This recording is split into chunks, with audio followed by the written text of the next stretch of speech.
The funniest thing about the flat earth debate isn't the science, it's the panic. You can talk about UFOs, aliens, Bigfoot, Atlantis, multiverse theory, and even past lives, and nobody blinks. But the moment you say, hey, maybe the Bible meant what it said about the firmament, about the sun moving and the earth being fixed, and suddenly every atheist, Catholic, Calvinist, and cartoon-watching space believer turns into a foaming NASA missionary. Nothing threatens the system more than a world where God is close, throne is above, and men cannot pretend that they are gods. You see, the globe isn't just a shape, it's a doctrine. It turns Genesis into a myth, the flood into a fairy tale, the firmament into poetry, and God into a distant cosmic landlord who does not intervene. If Earth is a spinning space marble, then man is an accident. But if the Earth is fixed, if it's enclosed and designed, then man is accountable. One model says, you're just stardust. The other says, you are made in the image of God. And that's why they will defend the globe harder than they defend the gospel. And that's the real issue.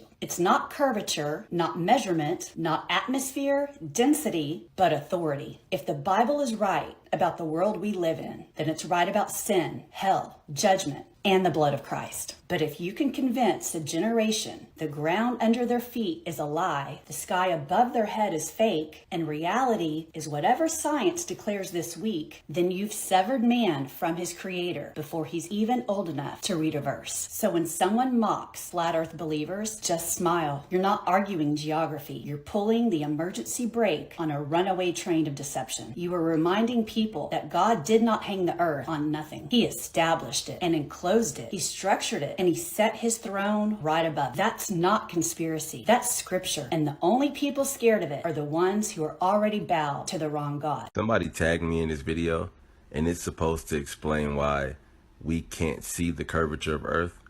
And the premise of the video is that Earth is so gigantic in relation to us. We are so microscopic on Earth that we couldn't possibly see any curvature. Now, the only problem with this argument is that it negates another argument, which is that we can see boats disappear going over the curvature of Earth standing on a beach. You can't have it both ways. You can't say that Earth is so large you can't see the curvature and then in the same breath say that there's enough curvature over 3 miles to make an entire ship disappear.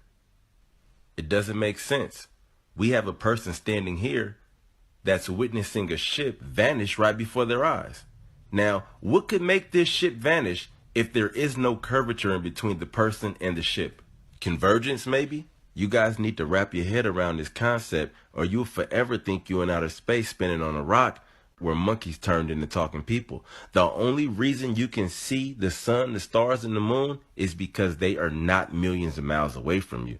You've been finessed. Why? I have no idea. I don't have all the answers. I'm just pointing out the obvious. You can either take it or leave it. It's up to you. But this is your reality.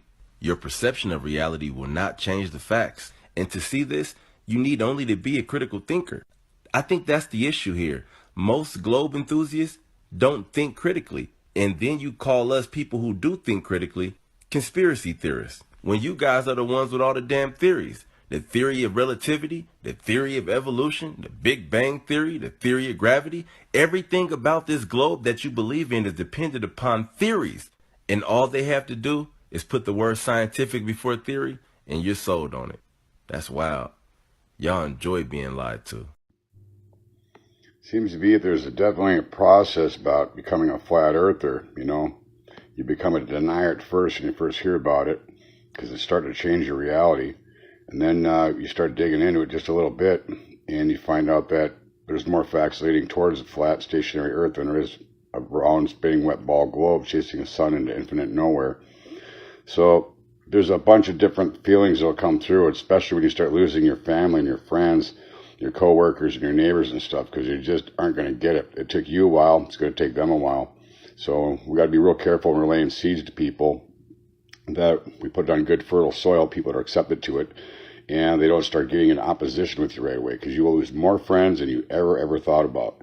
You know, you'll try to stay close to them, but then every time you bring up something about the shape of the earth or some of these things these truths that are out there from some of the lies and indoctrination we got, you'll find out that, you know, what you'll find out is everybody's growth is just a little bit different, and it takes more time. It doesn't just happen overnight. I was, even after a year or two being into it, I still question things from time to time, just to let it all kind of sink in. Once it's solid foundation for you and stuff, I would think once you got that knowledge, that's your job to kind of bring other people into these truths and stuff. That's the way we fight this battle that we're in right now. It's not so much the physical as it is getting out there and just sharing the truths with people. We can change things collectively as we all kind of get on the same track here and stuff. But it's a long, lonely process road at times. You fellowship with people that that are into the same type of thing, or at least receptive to it, which will help you with your own growth, rather than just trying to go out there and change everybody else's opinion that's either not ready for it or just can't understand it, or just sheer ignorance. So that's all I had to say. Thanks. Yo, Miko, can you show me a pressure gradient without a container? And go. Just a second. And then after that, show me your recreation of tidal nodes on your globe holding water while spinning, and then the moon tidally locked creating them tidal nodes. And go. What was the first?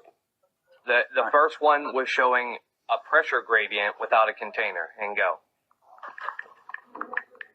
I don't want to see any of the little Google screenshots that you do and point to. I want you to show you holding gases and a pressure gradient without a container.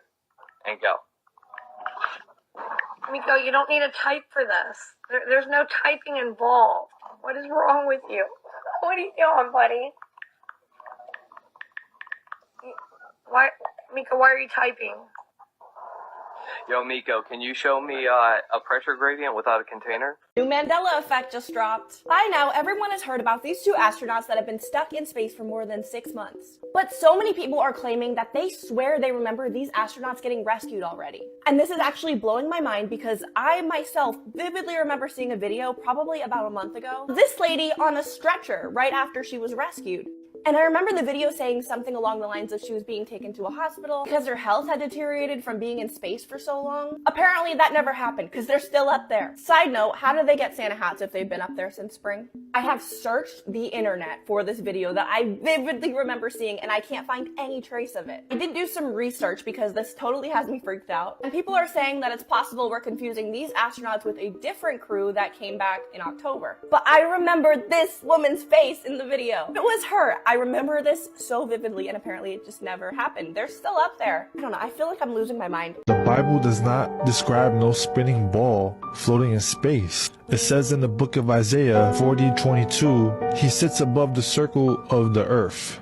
Not a globe, a circle, because words matter, especially if it's in the ancient texts. And all through the scripture, it talks about the earth being stretched out, fixed, unmoving, with edges and foundation. That don't sound like a rock doing 1,000 miles per hour in space. Plus, they hide the truth. They've been doing it for years. They put it in the movies and cartoons. Because when you say something is fiction, people laugh. They chuckle. That's just animation, that's just a movie. When in reality, shit is facts. And that's how you say the quiet part out loud without being questioned. And then you got NASA. Why is that? I'm not claiming intent. I'm asking why the symbolism always stacks the same way.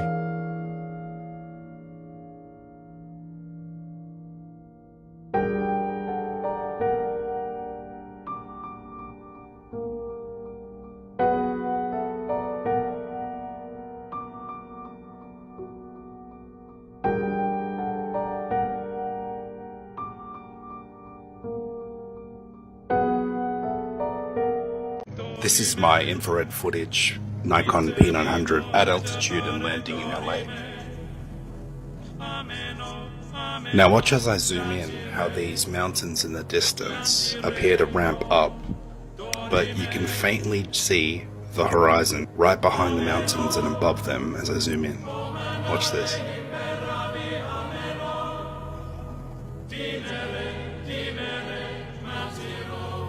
So when people say that the horizon appears to drop from a plane, well obviously it does that because you can't see through the opaqueness of the atmos, but my infrared clearly revealed that there is the horizon there. But it's very, very faint and very hard to see. But it is there. And you just can't see it because normal cameras and vision can't see through the atmos.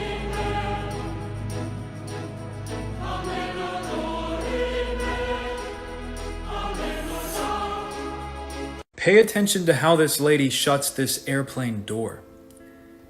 Now, do you see how heavy duty that is? How it has to vacuum seal so that everyone's safe? Now watch how this astronaut shuts this extremely advanced space hatch. Yeah, while he's in outer space, he's using that to protect him from the radiation, the extreme temperature differences. Okay, whatever, dude. Have you noticed how the boots don't even match the footprints on the moon? And how sometimes the astronauts actually forget to put their shoes on the right way? So if they're so smart, and only the strongest, smartest human beings on Earth can go to space, then how can't they put their shoes on the right way?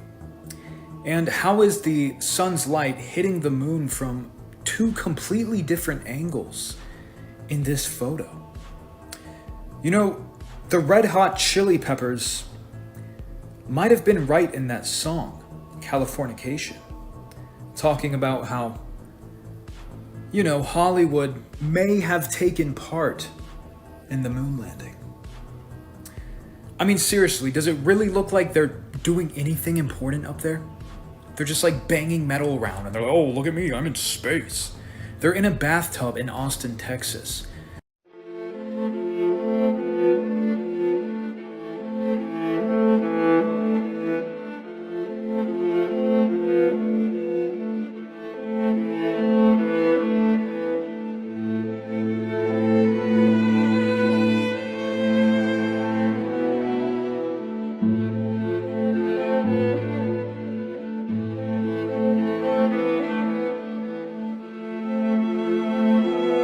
The Olympics had a lot of symbolism.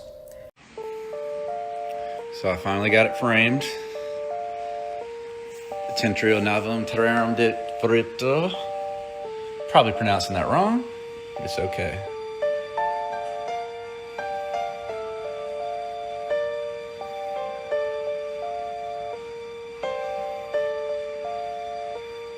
The Rupus Nigris, or the black rock at the center.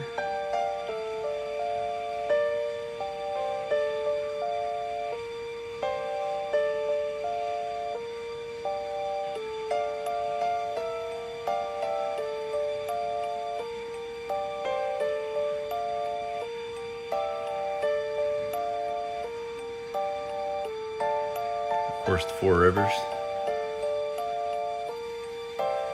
separate the world or the realm.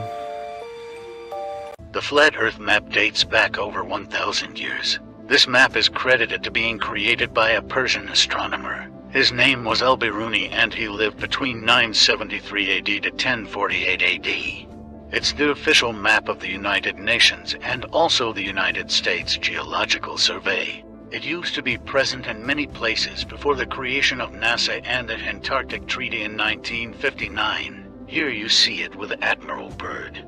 This map has been restored by Dmitry from Russia with suggestions of mine, Eddie Alenkar. Known by my YouTube channel Flat Earth Banjo, I asked Dmitry to include the Bermuda Triangle and Point Nemo, a place deep in the Pacific where NASA buries rockets. Then Robert Tozzi, a professional mapmaker, came along and enhanced the map even more. There are many people now selling this map online, but if you could order it from my online store, I would greatly appreciate it. Visit my online store now and order one of the items. I humbly thank you.